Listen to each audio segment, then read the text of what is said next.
Picture this. You're 7 years old. You wake up one morning and call out like you always do. "Grandma, I'm hungry." Silence. You walk to the kitchen. Her coffee cup, the one with the chipped handle she never replaced, sits unwashed in the sink. Her chair by the window, empty. And on the table, a note. 2 words. "I'm sorry." Now imagine, 30 years later, you have the power to save her life. She's starving, alone, forgotten by the world. But would you?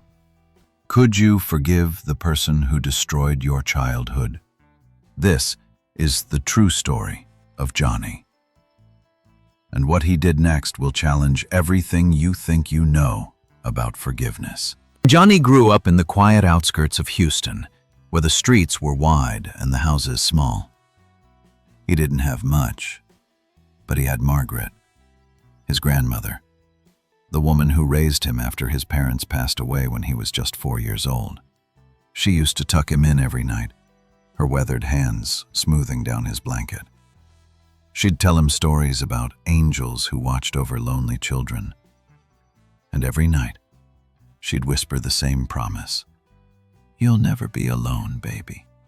Never." But on a cold Tuesday morning in November, 7-year-old Johny woke up to a different kind of silence. "Grandma?" Nothing. "Grandma, I'm hungry." Still nothing. He climbed out of bed, his bare feet cold against the wooden floor. The house felt wrong. Too quiet, too still. He walked into the kitchen. Her chair was empty, the coffee pot cold. And there, on the table next to a half-eaten piece of toast, was a folded piece of paper. His small fingers unfolded it. "I'm sorry." That's all it said. Johny stood there, staring at those 2 words, waiting for them to make sense. They never did. Days turned into weeks. Social services came. Neighbors whispered behind cupped hands. Teachers noticed the quiet boy in the back row who stopped bringing lunch, who stopped raising his hand, who just stopped. At night, Johny would lie awake in his foster home, staring at the ceiling, replaying every moment, every argument, every time he'd been too loud or asked for too much. He'd search his memory for the mistake, the thing he'd done that made even his own grandmother leave.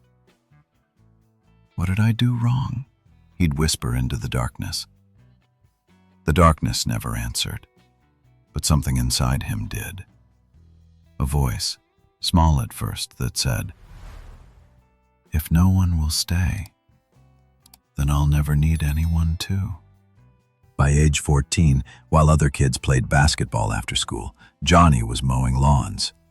By 16, he was working 2 jobs, one at a gas station, another cleaning offices at night.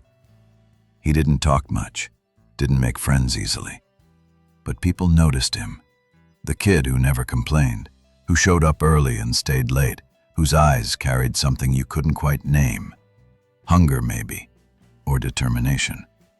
One evening, exhausted after a double shift, Johny sat on the curb outside the gas station, counting his tips. $43. He folded the bills carefully and tucked them into his worn wallet. That wallet held more than money. It held a dream he hadn't told anyone about. "One day, I won't be the kid people feel sorry for. One day, they'll respect me." At 19, Johny got hired at Martinez Auto Repair, a small mechanic shop on the edge of town. He started at the bottom, sweeping floors, organizing tools, taking out trash. But Johny didn't just work there. He studied. He watched how Tony, the owner, talked to customers, how he diagnosed problems, how trust was built, one honest conversation at a time. Late one afternoon, a customer's truck broke down in the lot. Tony had already left for the day. The customer was frantic, He needed to get to his daughter's birthday party 2 towns over. Johny stepped forward. "Let me take a look." "You know what you're doing, kid?" "I know enough." 20 minutes later, the truck roared to life. The customer, a tall man in a business suit, looked at Johny differently. He pulled out his wallet, handed him a $100 bill, and then a business card. "If you ever start your own place," the man said, "call me. I'll be your first customer." That card stayed in Johny's wallet for 6 years. Through those years, the nights were still hard. There were moments when success felt close, and others when it felt impossible. There were times Johny sat alone in his tiny apartment, staring at old photos of Margaret, and the anger would come roaring back. "Where are you now? Do you ever think about me? Do you even care that you broke me?"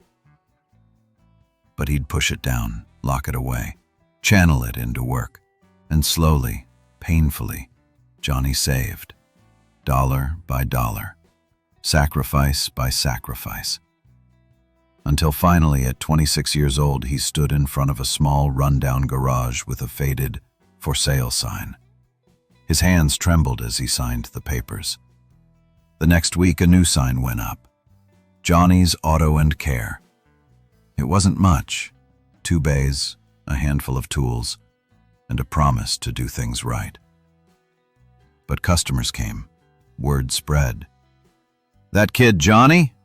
He's honest, works hard, won't rip you off."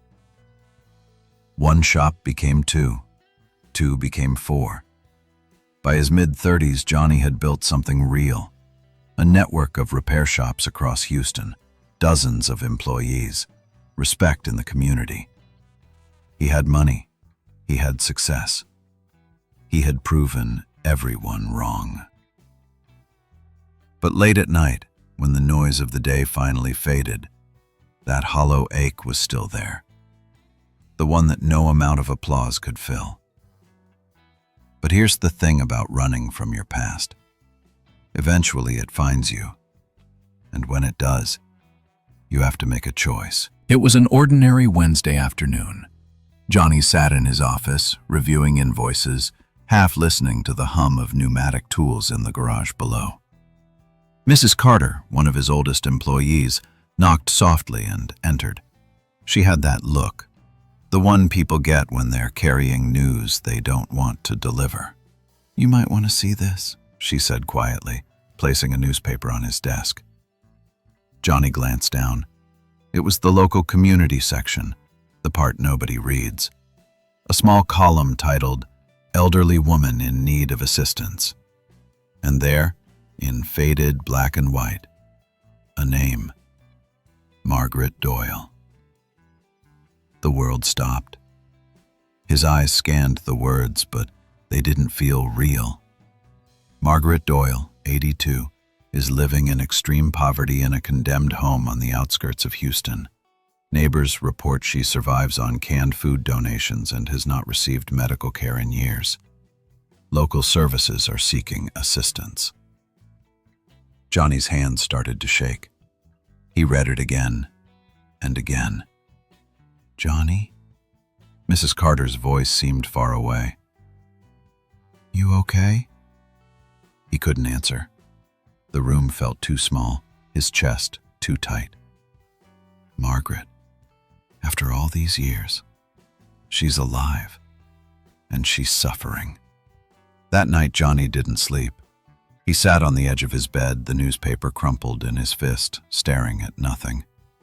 Part of him wanted to throw it away, pretend he never saw it.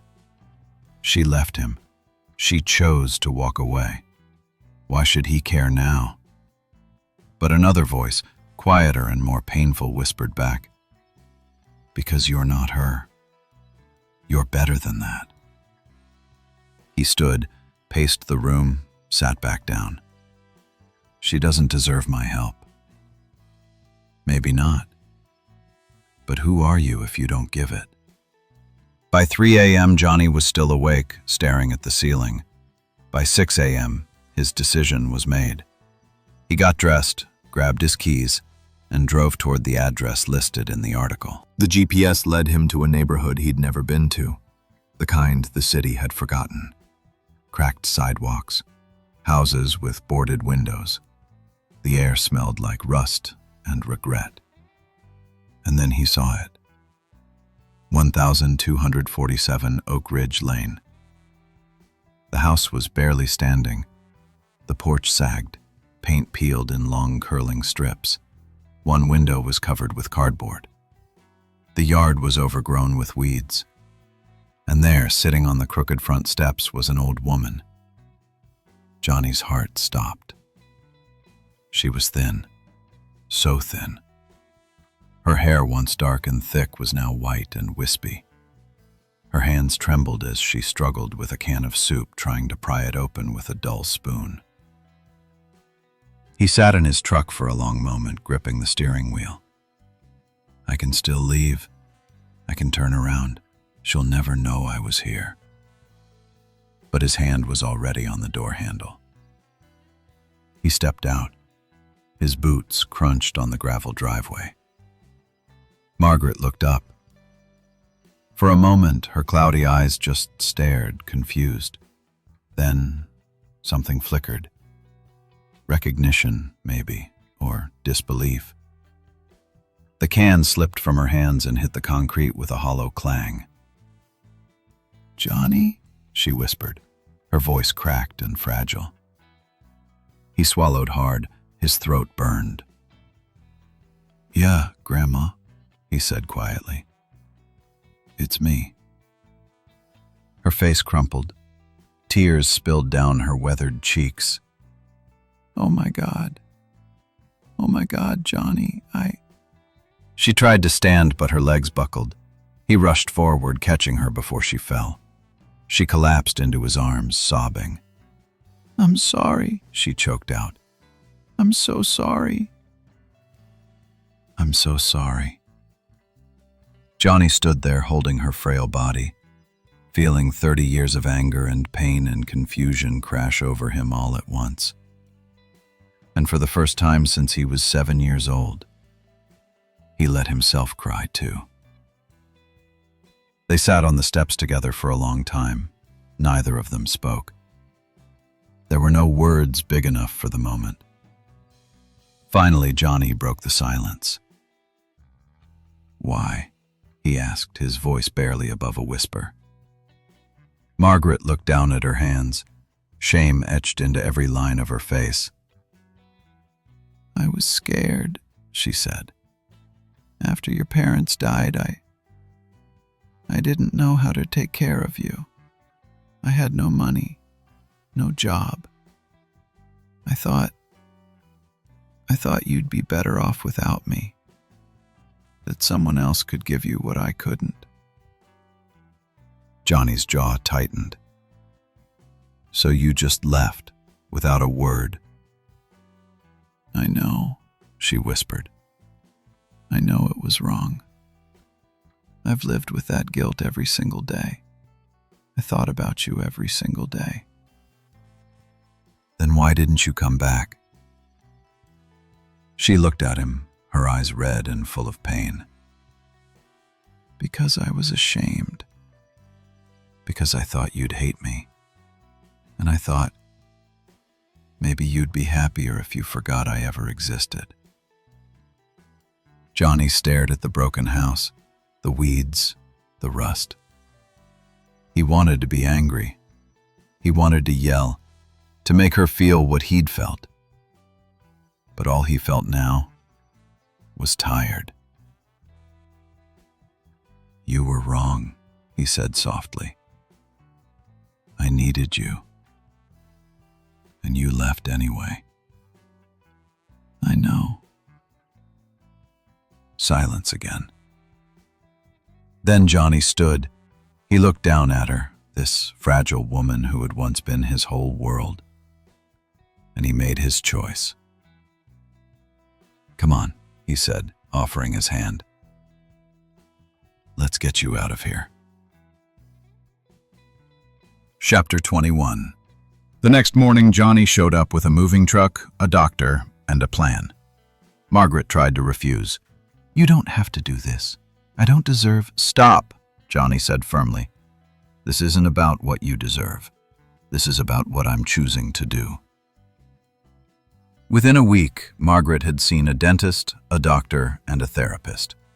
Her prescriptions were filled, her clothes were new, and she was no longer living in that falling-apart house. Johny had a small guest home on his property, originally built for his future family. Now, it became hers. The first night she stayed there, Margaret sat on the edge of a real bed with clean sheets and a warm blanket, and she wept. "I don't understand," she said when Johny checked on her.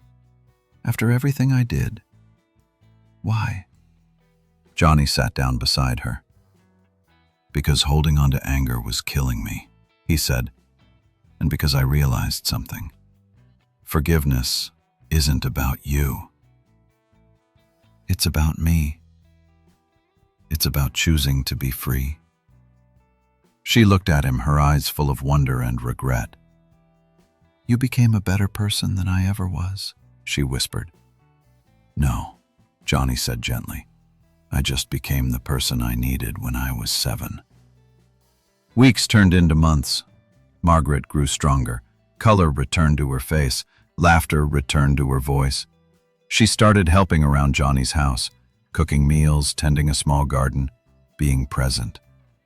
One evening, as the sun set over Houston, Johny stood on his porch watching her hum softly to herself as she watered flowers. For the first time in his life, the silence wasn't painful.